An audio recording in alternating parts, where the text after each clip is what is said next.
कुछ दिनों से गांव में मूसलाधार बारिश हो रही थी, जबकि अब फसलों की कटाई का समय था। पर कुछ दिन पहले तक सब कुछ ठीक था।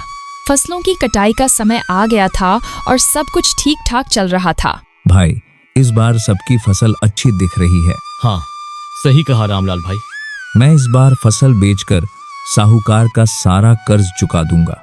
हाँ, मैं भी घर की मरम्मत कराऊंगा। चलो, कल मिलते हैं। हे भगवान, इस बार बरसात सही समय पर हो जाए तो सबका भला हो जाएगा। हाँ जी, इस बार सब ठीक होगा। ठीक है, ऐसा ही हो। अचानक आसमान पर काले बादल छा जाते हैं, बिजली कड़कती है, भारी बारिश होने लगती है। ये बारिश तो रुक ही नहीं रही। अब क्या होगा? हम तो बर्बाद हो जाएंगे। भगवान पर भरोसा रखिए, सब ठीक होगा। लेकिन बारिश नहीं रुकती और सारी फसलें बर्बाद हो जाती हैं। खेतों में सिर्फ पानी ही पानी रह जाता है और किसानों की सारी मेहनत मिट्टी में मिल जाती है। रामलाल की भी पूरी फसल खराब हो जाती है।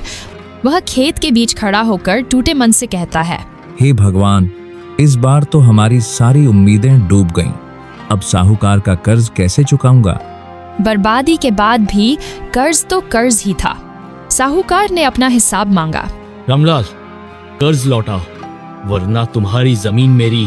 साहूकार जी, फसल बर्बाद हो गई है, थोड़ा समय दीजिए। 2 दिन का समय देता हूँ। अगर पैसे नहीं लौटे तो तुम्हारी जमीन मेरी। रामलाल बेबस था। उसने बहुत मिन्नतें की, लेकिन साहूकार नहीं माना। रामलाल घर वापस आता है और सारी बातें अपनी पत्नी को बताता है। साहूकार ने 2 दिन का समय दिया है। अगर पैसे नहीं दिए तो जमीन छीन लेगा। अब हम क्या करेंगे जी? यही घर, यही खेत, हमारी सारी उम्मीदें तो यही थीं। रामलाल चुपचाप बैठ जाता है। उसकी आंखों में आंसू छलक आते हैं। 2 दिन बीत जाते हैं, लेकिन पैसों का इंतजाम नहीं हो पाता। मजबूर होकर रामलाल अपनी जमीन साहूकार को दे देता है। अब ये जमीन मेरी हुई।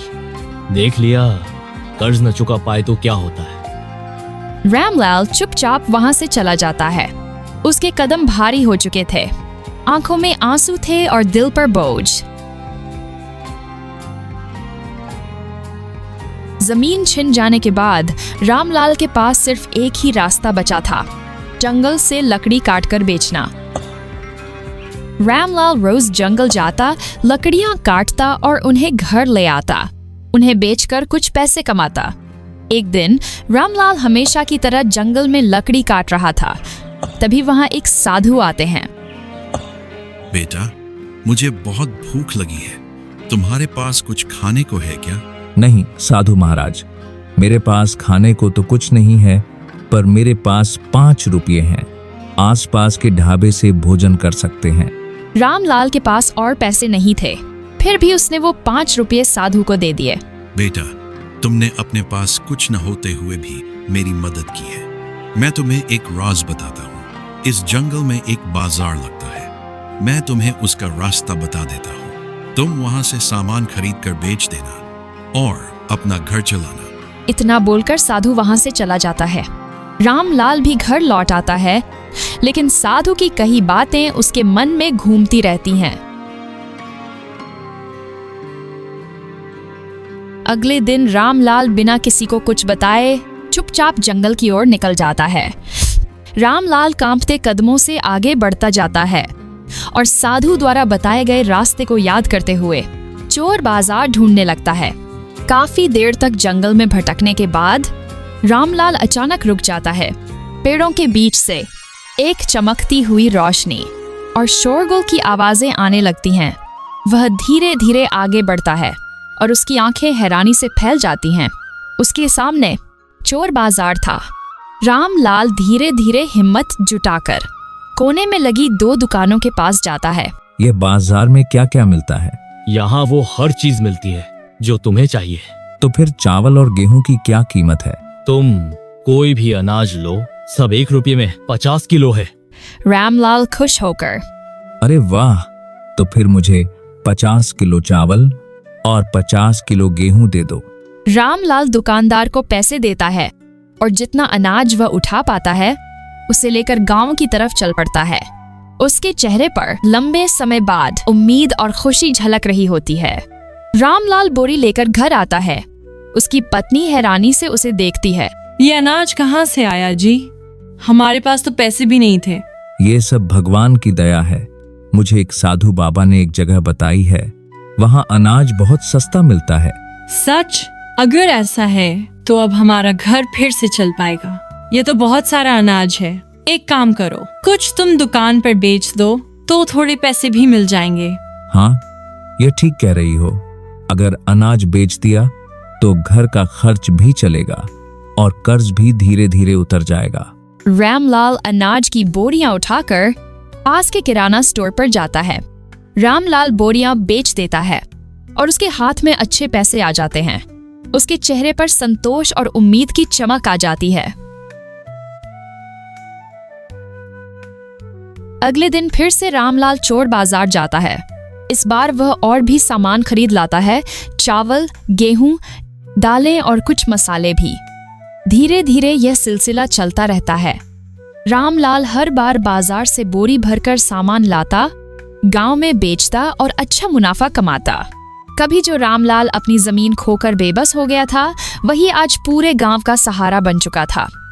मेहनत और निकद्दली ने उसकी किस्मत बदल दी। जिस इंसान के पास अपने बच्चों को खिलाने तक के लिए अनाज नहीं था, आज वही इंसान अपना घर, अपनी दुकान और अपनी पहचान बना चुका था। साहूकार का एक आदमी ये खबर साहूकार को जाकर बताता है। मालिक, वो रामलाल, वही गरीब किसान, अब तो बड़ा आदमी बन गया है। उसके पास नया घर है और गांव के चौक पर उसने अपनी दुकान भी खोल ली है। क्या वो रामलाल जिसके पास खाने को दाना नहीं था? ये कैसे हो सकता है? साहूकार अपने आदमी से बात कर ही रहा होता है कि तभी पीछे से रामलाल आत्मविश्वास के साथ वहां पहुंचता है। साहूकार जी, ये लीजिए आपके कर्ज के पूरे पैसे। अब कृपा करके मेरी जमीन के कागज मुझे वापस कर दीजिए। हाँ रामलाल, क्यों नहीं, मैं अभी तुम्हारी जमीन के कागज वापस कर देता हूँ। धन्यवाद साहूकार जी, अब मेरी जमीन मुझे वापस मिल गई। रामलाल खुशी खुशी अपने घर की तरफ चला जाता है।